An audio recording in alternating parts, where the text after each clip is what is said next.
think it's not working here. Okay. Seems to be okay. One method could be to forcibly cut things out of our life, but I think if we do that, it'll always be a struggle. Rather, we would be better to simply reflect on two of the very first practices that are often mentioned in many Buddhist traditions, and that is to reflect on precious human life and death. To really reflect on the fact that not only do we have a human life, but we have a life full of opportunity, that we're living in a time and place where we have access to a lot of these things, and we have often the time and leisure to be able to follow these things that often in the past that didn't exist. So therefore to reflect on that, and often of course we tend to take things for granted, and we only tend to appreciate things when we've lost them or about to lose them. So that's what we tend to do with our life. We don't really appreciate the opportunity we have to make our life meaningful. And we only start to really appreciate that later in life as we're coming towards the end of our life, and then often what happens, of course, is we're full of regret at having wasted our life. So we can avoid that by simply reflecting on now the fact that we have this human life full of opportunity to engage in meaningful things, to make our life meaningful. And then also to reflect on the fact that this opportunity is not going to last forever. Because sometimes, even though we may appreciate that we have this wonderful life of opportunity, then often the thinking can sometimes be, yes, I understand that, but now I'm busy with my career and doing other things, so I'll do that sort of spiritual stuff sort of later sometime. And of course we keep putting it off and we never start. So therefore, to avoid that, it's helpful to reflect on the fact that we've got a precious opportunity. It's not going to last forever, so let's take advantage of it right now while we still have that opportunity. And on that point, I'd like to read a couple of paragraphs from a talk that Steve Jobs gave. Steve Jobs used to be, of course, CEO of Apple many years ago. He gave this talk to students at Stanford University in the US. And he said the following. This is just two paragraphs. He said, "When I was 17, I read a quote that went something like, 'If you live each day as if it was your last, someday you'll most certainly be right.' It made an impression on me, and since then, for the past 33 years, I have looked in the mirror every morning and asked myself, if today were the last day of my life, would I want to do what I'm about to do today? And whenever the answer has been no for too many days in a row, I know I need to change something. Remembering that I'll be dead soon is the most important tool I've ever encountered to help me make the big choices in life. Because almost everything, all expectations or pride or fear of embarrassment or failure, these things just fall away in the face of death, leaving only what is truly important. Remembering that you're going to die is the best way I know to avoid the trap of thinking you have something to lose. You are already naked. There is no reason not to follow your heart." So I think that's some good advice from Steve Jobs. Now, on this point, sometimes people appreciate that, they want to make their life meaningful, but then often they go to a little bit of an extreme. And they often have this sort of dilemma where they think, okay, should I do the career thing or should I do the spiritual thing? Which one should I do? I think that's not a good way of thinking. Rather, we're wanting to integrate the two. Because if we give up our career, then one point is, how are we going to financially support ourselves? And then secondly, what are we going to do for our life? Are we just going to sit in a cave for the rest of our life and try to meditate? And then, of course, we want to be able to be of benefit to the world. So if the career is the one thing we're good at, maybe we've given up the one thing we can do to benefit the world. So rather, I think it's better to try and integrate them, to use your talents to, in a more meaningful way, to really help benefit the world. But I think what we don't really want to do, and seems like a lot of people have this regret, is simply live to work. And rather we should work to live, that we work to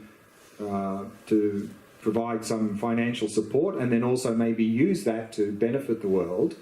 There was also a lady who was a nurse, Australian I think. She worked in a hospice movement, you know, caring for terminally ill people over many years, and she talked to people about their biggest regrets in life, and she made a list of like the top 5 regrets, and one of the, I think if not the top regret, was working too hard and not spending enough time with family and doing other more meaningful things. That was one of the top regrets in life. Okay, so that's a few activities. The 5th one is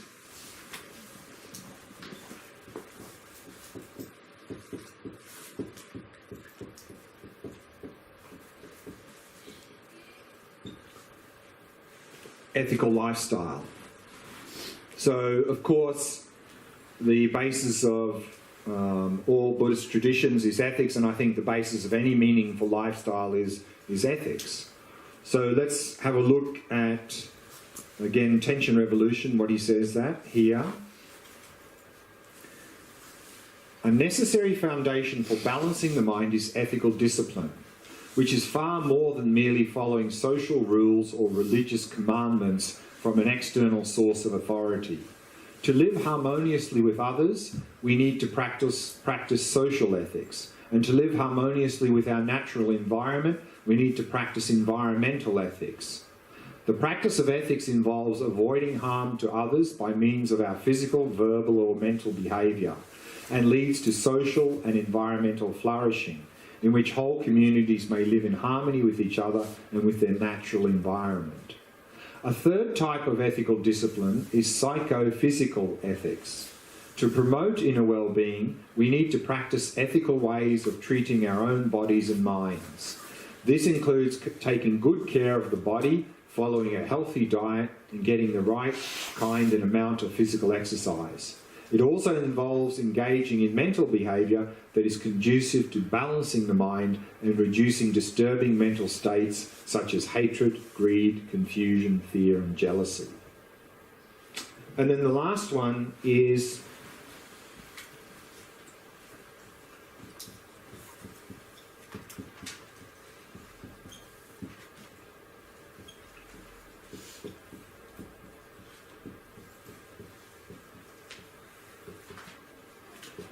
to eliminate compulsive thinking. I think we all sometimes have some obsessive compulsive thinking about certain things, and try to not allow that to take control of our mind.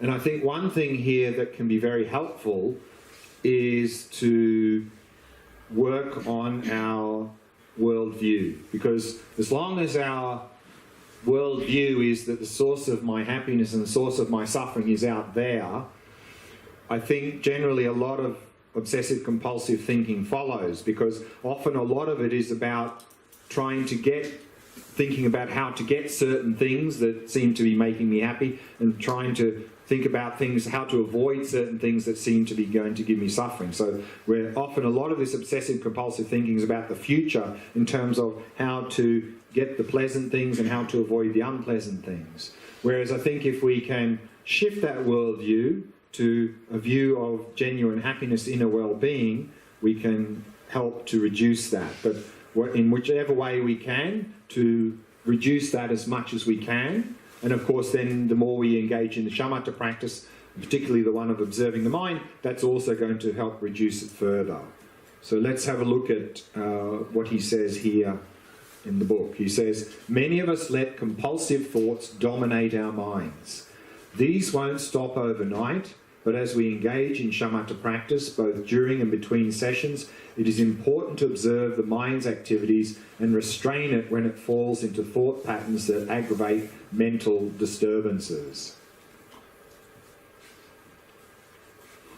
So here again, I think what is also very helpful, and we've tried to, I think, do this a little bit in this retreat, is that between meditation sessions, to reduce the obsessive compulsive thinking, is that when we're engaging in some sort of physical activity, is to be fully present in that activity and not allow the mind to get caught up in a lot of thinking. So that's also a way to reduce that obsessive compulsive thinking. Okay.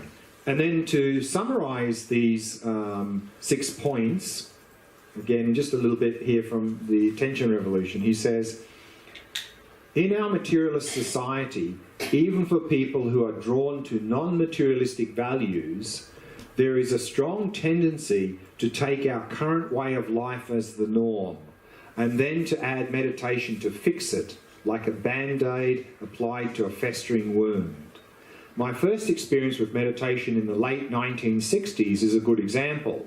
I went to a teacher who gave me a mantra and told me how to meditate on it.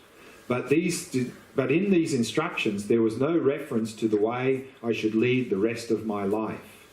Even now, decades later, meditation is often taught with little or no reference to any of the above prerequisites. It has been reduced to a kind of first aid to alleviate the symptoms of a dysfunctional life with all its anxieties, depression, frustration, and emotional vacillations.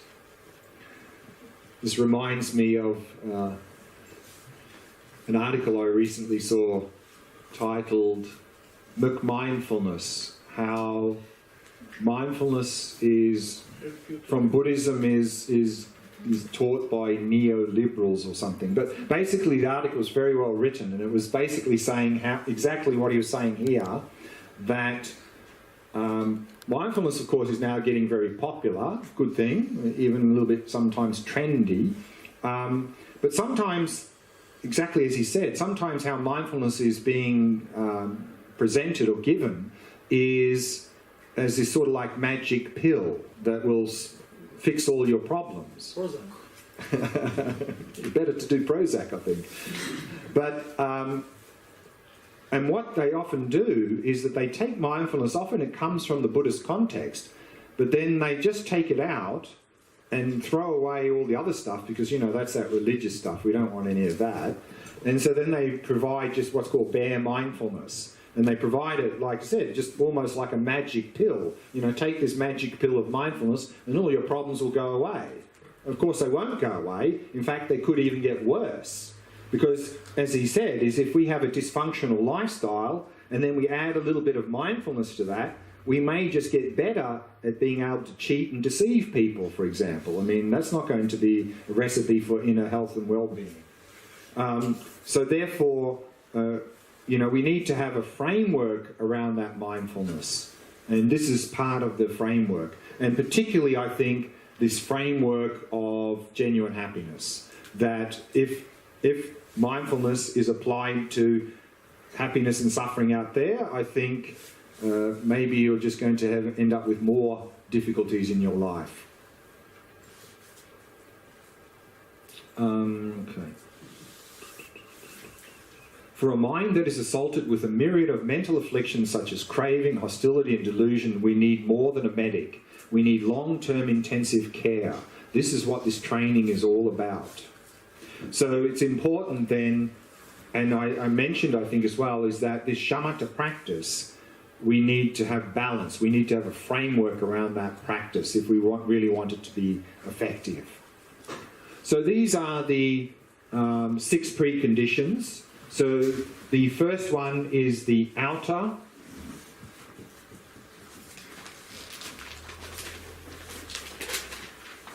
And the other 5 are more inner conditions. Any questions about the 6 preconditions? Yeah. I would like to hear your opinion about the ethical lifestyle. Last year I was living in a Buddhist monastery. In a Buddhist monastery. Mm-hmm. And there was meat, like they were eating meat all the time. Mm-hmm. So, very funny. And the more I was speaking with them about it, it didn't matter. Like they pray may all beings be happy, but the animals, screw them.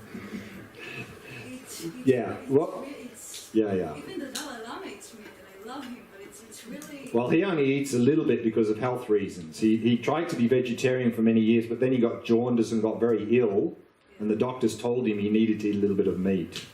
So he's only doing it for health reasons. But yeah. So what we need to be aware of course, is that, and this is sometimes what people think, is that, if people like somehow shave their head and put on some robes, somehow they're some holy person, So people project onto monks and nuns they're holy people. I think this is completely false, because one of the reasons to become monk or nun is because we've got a lot of problems in our life and we want a way to fix that. So that's one thing. But secondly, I think it's not really okay for in a Buddhist monastery or nunnery to be eating meat. I think this is not really okay.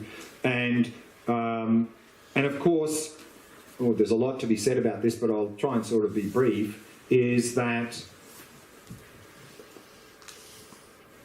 this idea of ethics is, of course, one of the key elements is avoiding harm. And of course, this can come at many levels. And so we as an individual try to reduce our negative impact on this world. And I think now, forget about the compassionate side of killing animals, but purely from an environmental issue, eating meat is a disaster. So, it's a disaster for the planet, basically. And then of course on top of that, then you add the compassion, so there's not really any case for, and then now it seems like a lot of studies showing a lot of health issues also with eating meat as well. So, a lot of reasons for not consuming meat. And then, of course, there's a whole sliding scale there of ethics, Of course, one thing we can really do is I think, become vegetarian. But, one thing we need to remember, of course, too, is that historically in places like Tibet, if you didn't eat meat, you died, because there was no nutrition at that time. But, of course, now in the modern world, that's not the case in most countries. They have access to good produce, so that sort of reason for being a meat eater is, I think, in most places is not there. So really, I think it's we need to be moving in that direction. But of course, we can go, depending on us, we can go much further. Of course, even if we're vegetarian, of course, then there's if we're not vegan, then there's of course harm for chickens and cows and so forth. And then we say, well, okay, let's be vegan. But of course, even being a vegan, even some of the produce we eat, maybe they were using chemicals to spray, so that's not good. So we need to be organic vegan. But then even if we're organic vegan... It's easier than it sounds. Yeah, I know. So, but even if we're organic, I'm just making a point here. Even if we're organic vegan, if any grain that was harvested was killing lots of bugs, so we shouldn't eat any grain, and definitely should not eat anything dug out of the ground, because potatoes and things digging out of the ground killing grubs and bugs, so better not do that. Better be a fruitarian and just eat fruit dropping from a tree. But even if that drops on the tree, it might squash something on the ground, so maybe we shouldn't eat anything. And then actually maybe we shouldn't even go out of the house because we will accidentally stand on something. And then even if we're in the house, maybe we'll accidentally swallow something, better put a mask over our face. So the bottom line is that we as an individual, we try to reduce our harm on the planet as much as we can in whatever practical way we can manage, given our circumstances. That's what we do by ethics. What we don't want to do is take moral high ground and condemn other people who are not operating at our level. That's not helpful. That's cognitive fusion. If you really want to help others, encourage them, not condemn. That's no use to anyone. I travel a lot around as a tourist, and I want to ask you, as a person who also travels around, what advice can you give if you want to go a tourist the Buddhist way? Tourist in a Buddhist way. Tourist in a Buddhist tourist. What kind of advice, what kind of things? Well, I'm not sure what the question is, meaning where should we go, what should we do, or... If you go to another country, Sure. meet other people. Yeah. two, three advices. Yeah, okay. One thing, of course, and this is going to be a little bit of advice on the last day, is what we don't want to do is try and push anything onto anyone, you know. Even if we feel, and there's a great temptation for this, you know, once we see some of these ideas, we go, wow, my mother, father, brother, sister, cousin, they could really use this. And then, of course, sometimes what we do is we go home and we sort of ram it down their throat. And, of course, they go, whoa, hang on, what are you doing here? You know, I don't want this. And then we've lost the opportunity to help them because we're trying to force something on someone. So I think what we don't want to do, family or being a tourist or wherever we go, is to sort of force anything onto anyone. So, and then, of course, I'm not exactly sure what you're asking in this question, though. How to interact with people, or what to do, or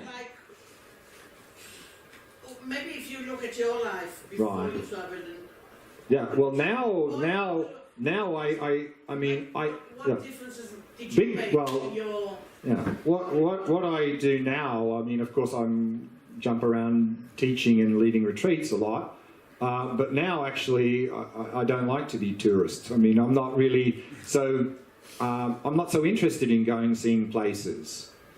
It's not really that important for me anymore. I mean, if I go and see different people and get a sense of who they are, and if I can help, that's great. But to go and see just tourist things now doesn't really interest me much, to be honest.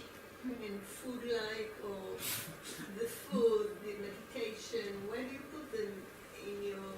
Sorry, the what? If I'm a tourist, right, you want to eat well, to do meditation, where do you put them? Oh, how does that work? Yeah, that's not so easy. You have to be very flexible. But I think now, of course, you know, trying to follow vegetarian diet is a little bit easier than like 10, 20 years ago. You go to a lot of places and it was very difficult to be vegetarian. But now I think in most places it's a lot easier. And in terms of meditation practice, of course, if you're moving around a lot in different time zones, you have to sort of be flexible. But I mean, ideally, the best would be is if you have a sort of regular practice, you know, at a regular time every day, because one of the most difficult things is just to develop a habit. And if you're not meditating the same time every day, then it's really not so, it's difficult to sustain because it's not really a habit, because you're moving around. So that's quite challenging. One thing I use, though, to help me, particularly sometimes when I'm traveling and there's, I mean, more in noisy environments and so forth, one of my possessions that always goes with me is noise-cancelling headphones. They're fantastic. I mean, they're really great. I mean, I really highly recommend them, and they help a lot, because one of the big obstacles in meditation is noise, is for distraction. So whenever I'm in any noisy environment, I always put them on to meditate, and I find them very good.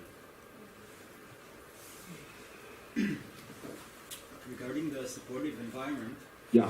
Where can we go and find like a longer retreat? Yeah, I'm going to talk more about this on the last morning. But a short point is that, as Alan Wallace said, you know, actually in reality it's quite difficult to find these conducive environments for long-term retreat. Because if we're doing long-term retreat, we're probably doing solitary retreat rather than a group retreat. But actually, Alan Wallace that's basically his main focus for some years now, is to set these places up. So he's in the middle of hopefully setting up a place in Italy for exactly this purpose. So, sorry? Well, yeah, I mean, it would be good to have them in many different countries, because the thing with long-term retreat is, and this is one of the challenges he was facing over the years, is which country, because wherever you go, visa problems. So, you know, if you have it in Europe, then some countries can't go. If you go to the States, Australia, whatever country you're in, if you want to stay for like a couple of years, it's not easy. So, you know, this is a bit of a challenge as well. So it's best to have him in a number of places. And he's starting there, but I'm sure he would like to have more in different areas of the world. But I'll talk more about this on day after tomorrow. חודש זה יש לך בערבה. יש קהילה בודהיסטית בערבה שעשה חודש. Yeah, okay. Did Buddha know about a brain? A brain. A brain. Did it exist in Buddhism? Because in Judaism, Yeah. as far as I know, and I know a little bit, at least in the Bible, Yeah. the place for thoughts and Oh. feelings were in the heart and the kidneys. Okay. So I'm not asking for curiosity Yeah, because I think not. Yeah, As far as I no. don't know. I mean, I don't know what the medical understanding was at that time in, 2,500 years ago in India. I mean, I imagine they had some idea about internal organs and stuff. But of course, in terms of location of mind, of course, the Buddhist idea is that the mind is not here or anywhere, it's non-physical. But sometimes you hear in Buddhism they talk about here, but as the center of something, but not as an organ. no, yeah, because what they're talking about in Tibetan Buddhism, sometimes they say it's here, the very subtle mind, is because the mind is always associated with the body. So the mind that's active now is associated with this body. The subtle mind is associated with the subtle energies in the body, and the very subtle mind is associated with a very subtle wind energy, and that's said to be located here in this what's called the heart chakra. So because that's located here, often you hear they say that the very subtle mind is here, but technically it's not. It's not. There's no location. I'm asking this not so innocently because I'm referring back to our conversation, the teaching that you gave Sure. before. If Buddha was alive today and he would understand that there is something called a brain, Mm-hmm. which is located in this box, Yeah. maybe the whole concept, the whole teaching is a little bit changed because, for example, just to give you one thing, maybe you don't know, in Hebrew there is no equivalent for mind. There's no Not equivalent word for mind. mind. In other words, different language, different cultures Mm-hmm. refer to this thing which we don't know what to say. We know that there's something. Mm. When you say mind in English, you're... And again, that's right, but I mean, it's coming from the Sanskrit chitta, but I mean, Again, are they the same meaning? Maybe it's not. like dukkha. Exactly. One more comment Sure. I would like to say. I suspected from the beginning when I introduced to Buddhism and what you say now strengthening more, that it's, for example, this retreat is not about Shamatha. The headline is about Shamatha. Like Buddha, you are talking about reform. Reform. Reform. You're talking about making reform in our attitude toward life, toward ourselves, to our human beings. Shamatha is subtitle subsection number 27A. Is part of an important part of the reform process. Not important, it's something, but you're talking, and it's hidden somewhere, number 5, ethical. But really what you're talking is about reform. And Shamatha is something, it's a mean, it's a way, but the basic thing, I mean, I don't know, I make Yeah. I understand. Yeah, you're right. I mean, again, Shamatha is part of a framework, and the framework the project is much bigger than it looks in the first glance. Of course. I mean, yes, very big project. Good. We've got some good project to work on. Yes. Okay. Quick question, then we'll go for dinner. I'm also almost embarrassed to ask you, but what do you think about coffee? Coffee. He's not expert about coffee. Coffee. Of course, it's a stimulant. I think if you're doing a meditation, I like to drink a little bit of coffee each day, but if you're doing meditation retreat, I wouldn't recommend it. And when I do meditation retreat, I leave it out because when you go into retreat mode, like, I remember a couple of years ago, I was in one of these 8-week retreats from